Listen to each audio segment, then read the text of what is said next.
Niluto umano ang bidding para sa umano'y overpriced na Makati City Hall Building 2. Yan po ang inilahan ng dating Vice Chairman ng Makati Bids and Awards Committee o BAC na si Mario Janoma sa hearing po ng Senado kahapon.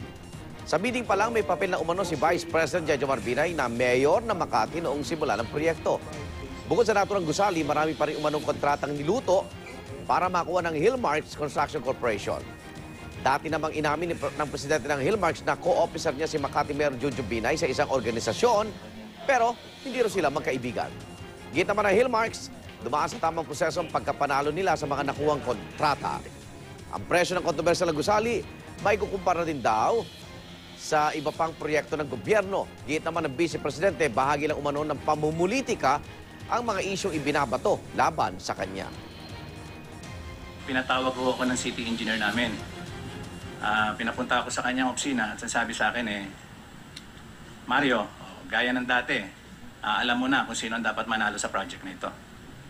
So, sino daw po ang kailangan manalo sa project na yan? Sinabi niya sa akin na maliwanag po yun na kailangan manalo sa project na to, yung Hillmarks Construction.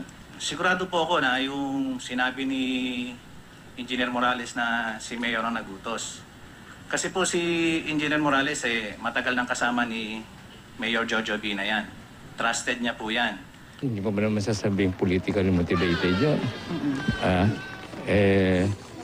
Yung nagtatanong, abogado pa nila. Wala nang tigil talaga ito. No? Ito, dala ng mataas ako sa survey.